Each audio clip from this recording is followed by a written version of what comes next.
आज की इस वीडियो में मैं आपके साथ डिस्कस करूंगा, अगर आप जीएसटी टैक्स पेयर्स है तो खुद ब खुद आप कैसे जीएसटी रिटर्न फाइल कर सकते हैं, वो भी फ्री में। इसके लिए आपको किसी को पेमेंट करने की ज़रूरत नहीं है। दोस्तों वीडियो में बने रहिए, वीडियो को पूरा देखिए। वीडियो में आगे बढ़ने से पहले मैं आपको बताना चाहता हूँ GSTR-1 कब फाइल करी जाती है। दोस्तों GSTR-1 फाइल करने के लिए आपको हर मंथ की 11 तारीख याद रखनी है। अगर आप क्वार्टरली टैक्स पेयर है तो हर महीने की 13 तारीख आपको याद रखनी है। तो GSTR-1 होता क्या है मैं बताना चाहूँगा इस वीडियो में आगे बढ़ने से पहले। GSTR रिटर्न्स आपकी होती है जिसके अंदर आप अपने बिजनेस की सेल्स के डेटा को रिप्रेजेंट करते हैं या प्रेजेंट करते हैं, गवर्नमेंट को दिखाते हैं जीएसटी पोर्टल पे, जो कि आपको रिपोर्ट करनी होती है। तो रिपोर्टिंग में कोई गलती ना हो तो उस गलती को अवॉइड करना, ठीक है। इस वीडियो में आपको बता दूंगा क्या क्या बातों का आपको ध्यान रखना है ताकि आपको फ्यूचर में कोई नोटिस इशू ना हो। सो गाइस GSTR-1 फाइल करने के लिए सबसे पहले आपको आ जाना है अपने जीएसटी पोर्टल पे। जीएसटी पोर्टल पे आ जाने के बाद आपको यहाँ साइड में एक टैब दिख रहा होगा, यहाँ पे लॉगिन पे क्लिक करेंगे। लॉगिन पे क्लिक करने के बाद आप अपना यूजर नेम पासवर्ड डालने के बाद लॉगिन कर सकते हैं जीएसटी पोर्टल पे। जीएसटी पोर्टल पे लॉगिन करने के बाद आपका ये होम डैशबोर्ड ओपन हो जाएगा। यहाँ पे शो हो जाएगा आपका डैशबोर्ड, ठीक है। और आपने कब रिटर्न्स अपनी फाइल करी है, लास्ट 7 डेज का, लास्ट 7 मंथ्स का आपको दिखाता, सॉरी लास्ट 5 मंथ्स का आपको दिखाता है यहाँ पे, ठीक है। जैसे कि ये क्वार्टरली टैक्स पेयर है और ये जो है क्वार्टरली GSTR-1 और GSTR-3 भी फाइल करते हैं। लेकिन क्वार्टरली केस में क्या होता है, आपको इनवॉइस फर्निशिंग फैसिलिटी हर मंथ भेजनी पड़ती है गवर्नमेंट को। तो IFF GSTR-1 कैसे फाइल करते हैं इस वीडियो में मैं आपको पूरा बताऊंगा, तो वीडियो में बन रही है। तो यहाँ पे आगे प्रोसीड करने से पहले आपको आ जाना है यहाँ पे कंटिन्यू टू डैशबोर्ड पे क्लिक करेंगे। डैशबोर्ड पे क्लिक करने के बाद कुछ ऐसा बिलिंग होगा, ऐसा इंटरफेस होगा। यहाँ पे कैश लेजर और क्रेडिट लेजर का अमाउंट हो जाता है जो कि आपके पोर्टल पे अवेलेबल रहता है। इसके बाद आप यहाँ पे आएंगे फाइल रिटर्न्स पे क्लिक करेंगे। यहाँ पे क्लिक करने के बाद आपका ऐसा डैशबोर्ड ओपन होगा। यहाँ पे आप फाइनेंशियल ईयर सेलेक्ट करेंगे, किस फाइनेंशियल ईयर के लिए आप फाइल कर रहे हैं। तो फाइनेंशियल ईयर जो चल रहा है वो 23-24 चल रहा है। कौन सा क्वार्टर चल रहा है, क्वार्टर 4 होते हैं एक फाइनेंशियल ईयर में, अप्रैल टू जून, ठीक है। आगे बाकी के 3 कंटिन्यू होते हैं। तो हम यहाँ पे मई मंथ के लिए फाइल कर रहे हैं जो कि इसकी ड्यू डेट है 13 जून, ठीक है। दोस्तों आप अगले महीने पिछले महीने की GSTR-1 फाइल करते हैं, ठीक है। ऐसे ही चलता है। अगले एक महीने की सेल आप नेक्स्ट मंथ की 11 तारीख तक 13 तारीख तक दिखाते हैं गवर्नमेंट को। यहाँ मई पे क्लिक करेंगे। क्लिक करने के बाद कुछ ऐसा इंटरफेस ओपन होगा। अगर आप मंथली फाइल है तो यहाँ पे आपका GSTR-1 का पोर्टल या टैब जो है वो शो होगा। यहाँ GSTR-2 है और यहाँ GSTR-2 भी। अगर आप मंथली फाइलर हैं तो यहाँ पे GSTR-3 भी आप मंथली फाइल करेंगे। लेकिन इस केस में क्या होता है, क्वार्टरली आपने ऑप्ट कर रखा है तो आपको जो है 3 महीने में एक बार GSTR-3 भी फाइल करनी होती है। बाकी आपको IFF इनवॉइस फर्निशिंग फैसिलिटी जो है हर महीने आपको फाइल करनी होती है, जो कि ओनली B2B ट्रांजेक्शन करने के लिए, मतलब बिजनेस टू बिजनेस ट्रांजेक्शन करने के लिए होता है। अब यहाँ पे आप प्रिपेयर ऑनलाइन पे क्लिक कर देंगे, या कोई यूटिलिटी यूज कर रहे हैं आप तो ऑफलाइन के थ्रू भी आप यहाँ पे प्रोसीड कर सकते हैं। तो इस वीडियो में आप केवल डिस्कस करूंगा कि ऑनलाइन आप कैसे इजीली आप जो है फाइल कर सकते हैं। अगर आपके 3-4 बिल्स होते हैं, 10-12 बिल्स होते हैं, ज़्यादा बिल्स होते हैं, तो ऑनलाइन कैसे मैनुअली फीड कर सकते हैं। तो यहाँ पे प्रिपेयर ऑनलाइन पे क्लिक करेंगे, कुछ नया आपका जो है टैब ओपन होगा। यहाँ पे आप देख सकते हैं, इसको आप जूम आउट कर सकते हैं। यहाँ पे आप देख सकते हैं 4A 4B 6B 6C B2B sales and D invoices. यहाँ पे credit note debit note invoices. दोस्तों ये पहला टैब मैं आपको एक्सप्लेन करना चाहूँगा, ये ओनली B2B ट्रांजेक्शन करने के लिए है। मान लीजिए आपने किसी GST टैक्स पेयर को सेल करा है तो उसकी सेल की डिटेल्स, इनवॉइस की डिटेल्स आप यहाँ फीड करेंगे और उन्होंने आपका माल रिटर्न कर दिया है तो आप उनको क्रेडिट नोट इशू करते हैं उनके GSTI नंबर पे। तो अगर कोई माल रिटर्न हुआ है तो क्रेडिट नोट में आप यहाँ पे दिखाएंगे। और इसके अंदर कोई HSN समरी दिखाने की जरूरत नहीं होती है, ना ही कोई आपको इनवॉइस सीरीज दिखाने की जरूरत होती है। दोस्तों ये फाइल करना बहुत आसान है, कोई दिक्कत ना हो, बस आप ये ध्यान रखें कि आप सही से फाइल करें वरना आपको नोटिस इशू हो सकता है। कोई गाइडेंस चाहिए तो डिस्क्रिप्शन लिंक में हमारा व्हाट्सएप ग्रुप का लिंक अवेलेबल है। हमारी कम्युनिटी के साथ जुड़ सकते हैं और प्रोफेशनल से आप गाइडेंस प्रोवाइड कर सकते हैं या उनकी कम फीस में सर्विस अवेल कर सकते हैं। तो इस बात का आप ध्यान रखें। तो डिस्क्रिप्शन में लिंक जरूर देख लीजिएगा। फाइल करने के लिए अब यहाँ पे इनवॉइस सीरीज आपको ऐड करनी है, आपने जितनी भी B2B ट्रांजेक्शन करी है और इनवॉइस रेज कर रहे हैं पार्टी को। तो यहाँ पे क्लिक करेंगे। क्लिक करने के बाद कुछ ऐसा इंटरफेस ओपन होगा। बहुत सारे लोग यहाँ पे आके कंफ्यूज हो जाते हैं कि आप क्या करना है। तो यहाँ पे आप ऐड रिकॉर्ड पे क्लिक करेंगे। ऐड रिकॉर्ड पे क्लिक करने के बाद जो है कुछ ऐसा इंटरफेस ओपन होगा एक इनवॉइस ऐड करने के लिए आपके पास। तो आप अपने पास अपना इनवॉइस रखिएगा।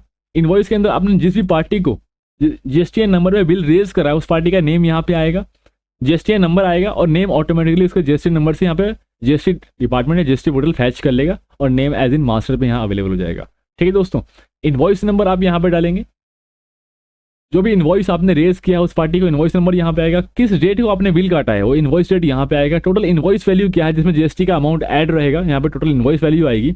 और प्लेस ऑफ सप्लाई दोस्तों ये ऑटोमेटिकली फीड हो जाएगा। जैसे कि यहाँ पे GSTI नंबर डालेंगे हम पार्टी का तो यहाँ पे प्लेस ऑफ सप्लाई ऑलरेडी आ जाएगा, क्योंकि 07 जो GST नंबर में पहले 2 कोड होते हैं वो अपने स्टेट को रिप्रेजेंट कर रहे हैं।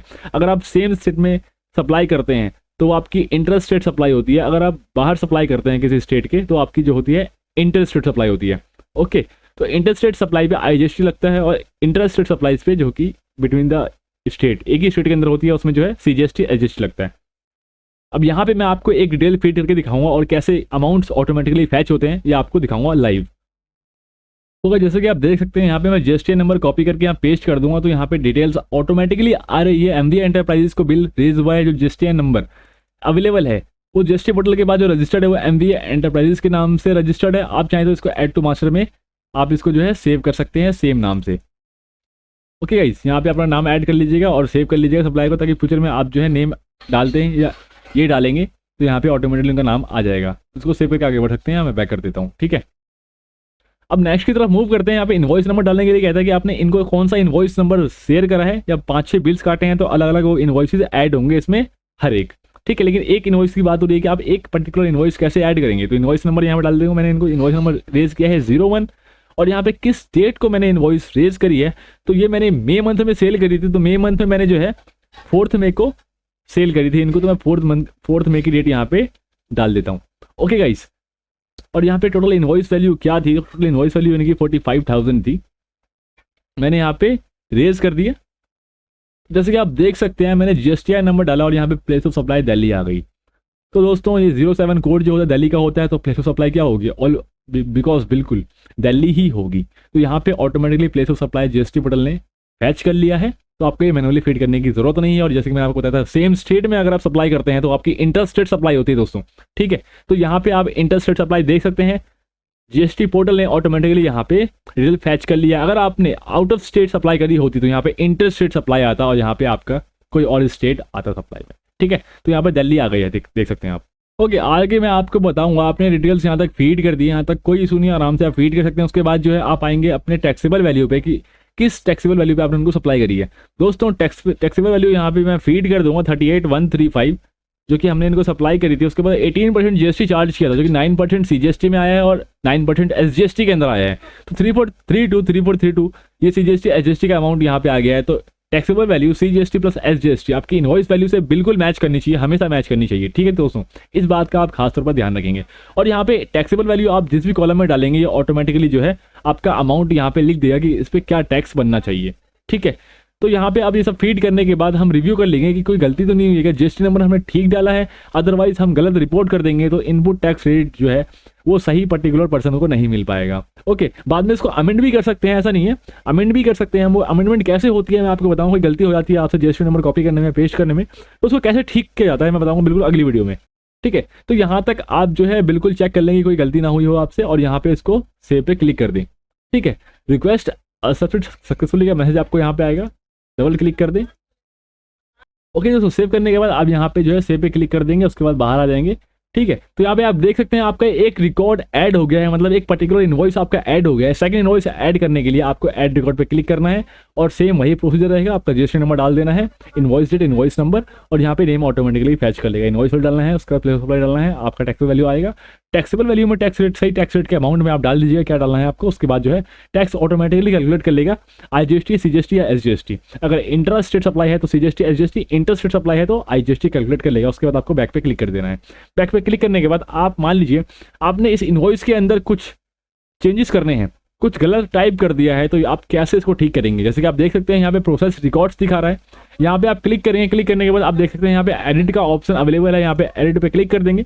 एडिट पर क्लिक करने के बाद आप देख सकते हैं यहाँ पे आप जो है इनवॉइस वैल्यू, टैक्सेबल वैल्यू, अगर आपने टैक्स गलत डाल दिया है, टैक्सेबल वैल्यू गलत फीड कर दी है, तो यहाँ पे आप जो है चेंजेस कर सकते हैं रिक्वायर्ड, ठीक है। चेंजेस करने के बाद आप यहाँ पे सेव कर देंगे, एक्सेप्ट हो जाएगा। उसके बाद जो है आप बैक कर सकते हैं। ओके, या इस पर्टिकुलर इनवॉइस को मान लीजिए बिल गलत था आपका, ये बिल नहीं था, आपने गलती से चढ़ा दिया है, तो उसको यहाँ पे क्लिक करके आप जो है डिलीट भी कर सकते हैं दोस्तों। तो इस बात का आप ध्यान रखेंगे। ओके, और यहाँ पे मैं बैक पे क्लिक कर देता हूँ।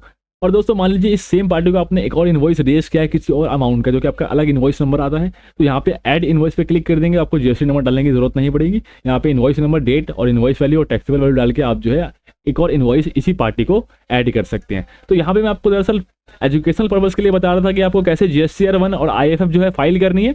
और GSTR1 भी बिल्कुल सेम रहता है, कोई अलग से बात नहीं रहती उसके अंदर, बस जो है आपका जो है एचएसएन समरी और इनवॉइस समरी ऐड हो जाती है। तो इसके ऊपर मैं डिटेल में वीडियो लेके आऊँगा, तो अभी आप जो है इस पे पर्टिकुलर टॉपिक पे सीखिए। इसके अंदर भी मैं उस वीडियो के अंदर भी ये चीज़ बताऊंगा मैं आपको, तो आपको समझने में दिक्कत नहीं होगी। ओके गाइस, अब मैं यहाँ पे इसको बैक कर देता हूँ, ठीक है। और ये इनवॉइस जो है यहाँ पे जनरेट समरी, जब उसके बाद सब कुछ आपने चेक कर लिया है, और मान लीजिए आपने कोई क्रेडिट नोट भी इशू करा है, तो ये टैब जो होता है क्रेडिट नोट रजिस्टर एंटर करने के लिए अवेलेबल होता है पोर्टल पे।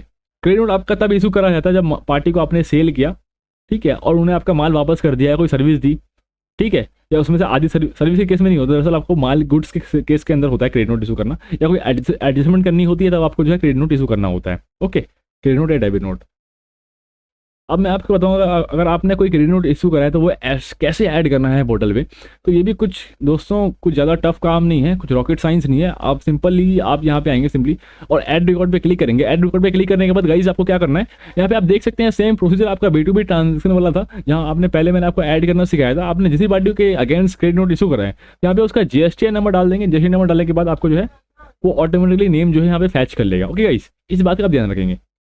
अब मैं यहाँ पे टैक्सेबल वैल्यू अमाउंट फीड कर देता हूँ जो मैंने क्रेडिट नोट इशू किया था, और यहाँ पे ऑटोमेटिकली जो है GST CGST SGST का अमाउंट आ गया है। और आप इन तीनों का ऐड करेंगे तो ये आपका जो है क्रेडिट नोट वैल्यू से मैच करेगा। तो अब जैसे कि आप डैशबोर्ड पे देख सकते हैं गाइस, मैंने सब कुछ ऐड कर दी डिटेल्स जो 1 बाय 1 हमसे पूछी गई है। अगर कोई एरर आता है जब मैं सेव करूँगा तो यहाँ पे एरर बता देगा, या कुछ हम नोट करना भूल गए तो लोग क्या होते हैं यहाँ पे ऑप्शन सेलेक्ट करना भूल जाते हैं, तो ये बाद में उनको बताया जाता है। इसके अंदर आगे सेव करेंगे तो एरर में रेड ब्लिंक होता है। ओके, तो यहाँ पे जैसे आप देख सकते हैं मैंने GST नंबर डाल दिया, नेम ऑटोमेटिकली फैच हो गया, यहाँ पे नोट नंबर आ गया, डेट आ गया, और नोट टाइप आ गया, क्या नोट टाइप है, नोट वैल्यू आ गई, प्लेस ऑफ सप्लाई आ गया, यहाँ पे अवेलेबल हो चुका है। टैक्सेबल वैल्यू 18% नंबर डाल दिया है, और CGST SGST अमाउंट ऑटोमेटिकली यहाँ पे उन्होंने फैच कर लिया। यहाँ पे मैं सेव पे क्लिक कर दूंगा। सेव पे क्लिक करने के बाद रिक्वेस्ट एक्सेप्टेड सक्सेसफुली का पॉपअप मैसेज आपके पास गाइस आएगा। ओके, उसके बाद आप जो है यहाँ से बैक कर देंगे। इसी पार्टी के अगेंस्ट आपने एक और क्रेडिट नोट ऐड कर रखा है, तो यहाँ पे अगला क्रेडिट नोट नंबर डाल के जो है आप वैल्यू क्रिएट कर सकते हैं। किसी अनदर के सामने आपने ऐड करा है तो यहाँ पे इसको चेंज भी कर सकते हैं आप, ठीक है। तो यहाँ पे मैं बैक पे क्लिक कर देता हूँ। बैक पे क्लिक करने के बाद सेम आप जो है इसकी डिटेल्स देख सकते हैं। यहाँ से आप चेक करना चाहते हैं कि मैंने सब कुछ सही फीड करा है या नहीं करा है। सो गाइज यहाँ पे आप note number, date, credit note type, आपका note value, taxable value, IGST CGST SGST SGST अंदर आपका अमाउंट आ रहा है। कोई चेंज करना चाहते हैं यहाँ पे क्लिक करके आप जो है टैक्सेबल वैल्यू में और टाइप में यहाँ पे आप चेंज कर सकते हैं। GST नंबर में चेंज नहीं कर सकते। अगर आपका गलती से किसी और का GST नंबर डल गया है तो यहाँ पे आपको जो है इसको डिलीट करना पड़ेगा पहले। अगर आप चाहते हैं इसको डिलीट करना तो यहाँ पे डिलीट पे क्लिक करेंगे, कंफर्मेशन लेगा और इसको आप डिलीट कर सकते हैं। दोस्तों दिखा देता हूँ आपको। प्रोसीड पे क्लिक करेंगे और ये आपका जो है डिट रिक्वेस्ट आपने जनरेट कर दिया है। यहाँ पे मैं रिफ्रेश करूँगा और ये आप देख सकते हैं कि यहाँ पे जो है ये क्रेडिट नोट डिलीट हो गया है। ओके, और यहाँ पे आप बैक पे क्लिक करके वापस बाहर आ सकते हैं। और मैं आपको B2B के अंदर बताता हूँ कैसे आप इसको डिलीट कर सकते हैं। डिलीट करने के लिए आपको जो है यहाँ पे क्लिक करना है प्रोसेस रिक्वेस्ट पे, और यहाँ पे आप चाहें तो इसको यहाँ पे अगर आप गलत से डेटा फीड कर दिया है, किसी और GSTN नंबर पे डेटा फीड कर दिया है, तो यहाँ पे आप डिलीट करके जो है उसको परमानेंटली यहाँ से हटा सकते हैं और नए डेटा को ऐड कर सकते हैं। और यहाँ पे रिफ्रेश ज़रूर कर लीजिएगा। ओके, बैक पे क्लिक करेंगे और यहाँ पे नया कोई आपको असली ओरिजिनल बिल ऐड करना है तो यहाँ पे ऐड रिकॉर्ड करके आप जो है इसको प्रोसीड कर सकते हैं गाइस। आगे मैं आपको बताऊंगा कि ये जो है कैसे आपको फाइल करनी है। जनरेट समरी पे आप यहाँ पे क्लिक करेंगे। सब कुछ डेटा फीड करने के बाद क्रेडिट नोट, डेबिट नोट और B2B ट्रांजेक्शन के लिए जो आपने इनवॉइस रेज करे हैं, इसके अंदर आपके सारे B2B ट्रांजेक्शन ही जाते हैं। कोई B2C सेल करी है आपने, बिजनेस टू कस्टमर, जिसका GST नंबर उनके पास अवेलेबल नहीं है तो यहाँ पे नहीं जाएगी। ओके, तो यहाँ पे जनरेट समरी पे क्लिक करेंगे और यहाँ पे जो है आप जो है रिफ्रेश करेंगे। रिफ्रेश करने के बाद आपको प्रोसीड टू फाइल समरी पे क्लिक करना है। यहाँ क्लिक करने के बाद कुछ ऐसा इंटरफेस आपके सामने आएगा। यहाँ पे अगर आपने कोई अमाउंट फीड कर रखा होता है तो आपसे कन्फर्मेशन लेने के लिए आता है कि क्या B2B में आपने सेल करी है और क्या जो है आपने credit note, debit note raise करे हैं। तो यहाँ से अपनी फाइनल फिगर्स आप वेरीफाई कर सकते हैं। अगली वीडियो में आपको डिटेल में बताऊंगा कैसे आपको फिगर्स फाइनल करनी है। Okay, taxable outward supplies made to registered person. अगर किसी रजिस्टर्ड पर्सन को आपने रेज करा है तो यहाँ पे क्या रेज करा है आपने, टैक्सेबल वैल्यू यहाँ पे आएगी IGST CGST SGST। ओके, यहाँ पे आपका आ जाएगा। ओके गाइस, यहाँ पे पर्टिकुलर डेटा वाइज आपको रिप्रेजेंट करने के लिए आएगा। ओके, और क्रेडिट नोट, डेबिट नोट आपने कोई इशू करा है तो यहाँ पे आ जाएगा। ठीक है दोस्तों, तो यहाँ पे मैं सब कुछ चेक करने के बाद आप जो है इसको डाउनलोड समरी को क्लिक भी करके आप चेक कर सकते हैं क्या अमाउंट आपको यहाँ पे फीड हो रहा है। ओके, उसके बाद सब कुछ चेक करने के बाद, प्रीव्यू करने के बाद आप जो है फाइल स्टेटमेंट पे क्लिक करेंगे। यहाँ पे क्लिक करने के बाद आप जो है चेक इन कर देंगे। उसके बाद जो है अपना नेम सेलेक्ट कर लेंगे और फाइल विद EVC या DSC जो जिससे भी आप जो है इसको फाइल करना चाहते हैं तो यहाँ पे आप उसको क्लिक कर देंगे। मैं यहाँ पे फाइल विद ईवीसी कर देता हूँ। एक ओटीपी इनके रजिस्टर्ड मेल आईडी पे और फ़ोन नंबर पे भी गया होगा, तो यहाँ पे ओटीपी आप डाल देंगे। जैसे कि आप देख सकते हैं यहाँ पे कुछ ऐसा जीएसटी पोर्टल से आपको मेल आएगा। यहाँ पे जो है आप देख सकते हैं, यहाँ पे नेम रहेगा रजिस्टर्ड पर्सन का और यहाँ पे electronic verification code of the form is this. तो इसको कॉपी करके आप सीधा पोर्टल पे जाएंगे, अपने पोर्टल पे जाने के बाद आप इसको जो है पेस्ट कर सकते हैं। यहाँ पे आप पेस्ट कर सकते हैं। तो यहाँ पे मैं वेरीफाई पे क्लिक कर देता हूँ। उसके बाद जो है ये हमारी GSTR1 IFF, दरअसल ये IFF है, इनवॉइस फर्निशिंग फैसिलिटी। अगर आपने क्वार्टरली ऑप्ट कर रखा है तो यहाँ से आप जो है इसे फाइल कर सकते हैं। तो यहाँ मैंने वेरीफाई पे क्लिक कर दिया है और क्लिक करने के बाद जैसे कि देख सकते हैं यहाँ पे हमारी IFF GSTR1 फाइल हो चुकी है। उसके बाद जो है आप देख सकते हैं यहाँ से कंफर्म कर सकते हैं मई मंथ की हमारी जो है फाइल हो चुकी है। Return type IFF, invoice furnishing facility. Same तरीके से GSTR1 भी फाइल करी जाती है। अगली वीडियो मेरी GSTR1 पे रहेगी, कैसे GSTR1 फाइल करें। और आपको कोई भी नोटिस इशू ना हो तो वीडियो को जरूर देखिएगा। जो सब्सक्राइबर भाई बंधु हमारे पास चैनल पे पहली बार आए हैं तो यार चैनल को सब्सक्राइब कर लेना, बेल आइकन को प्रेस कर देना, ताकि फ्यूचर में आप हर टैक्स की जानकारी के हर चीज़ से अपडेट रहें। ओके, मिलते हैं अगली वीडियो में, तब तक के लिए बाय दोस्तों।